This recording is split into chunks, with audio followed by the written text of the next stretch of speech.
ஒரு கடாயில் 4லேருந்து 5 மிளகாய் வத்தல், ஒரு சொட்டு எண்ணெய் விட்டு நல்லா வறுத்துக்கிறோம். அது வறுபட்ட உடனே ஜீரகத்தை தனியாக தட்டில் வச்சுட்டோம். தனியாவும் மிளகும் சேர்த்து கொஞ்சம் துவரம் பருப்பும் சேர்த்து வறுத்துடுறோம். அந்த சூடானதை எடுத்து வச்சுருக்க ஜீரகத்து மேலே போட்டுறோம்.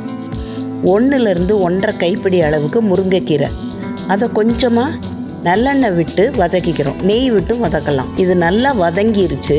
அதையும் வறுத்து வச்ச பொருளோடு சேர்த்துட்டோம்.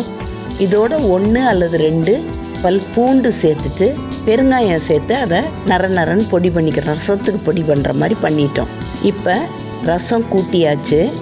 மஞ்சள் பொடி, அதுக்கப்புறம் பெருங்காயம் நம்ம ஏற்கனவே போட்டோம். போடாதவங்க இப்போ போட்டுக்கோங்க. உப்பு ருசிக்கு தகுந்த அளவுக்கு வச்சுட்டு நல்லா ரசத்தை கொதிக்க விட போகிறோம். அதாவது பொங்கி வரணும். பொங்கி வர்ற சமயத்தில் பருப்போட தண்ணி இதில் சேர்த்துறணும். சேர்த்துட்டு நல்லா மேலே வரைக்கும் பொங்கி மறுபடியும் வரும். ரசம் எப்போவும் கொதிக்க வர மாதிரி. அந்த நேரத்தில் தேவையான அளவுக்கு கொத்தமல்லி, பச்சை கொத்தமல்லி சேர்த்துட்டு இறக்கிற வேண்டியதான். இதுக்கு தாளிப்புன்னு கேட்டால் ஒரு கொஞ்சமாக நெய், ரசம் எப்போவும் நெய்யில் தானே தாளிப்போம். கடுகு, கொஞ்சம் 2 வெந்தயம், ஜீரகம் போட்டு தாளிக்கிறோம். முருங்கைக்கீரை இருக்கிறதுனால இதுக்கு கருவேப்பிலை தாளிப்புக்கு தேவையில்லை.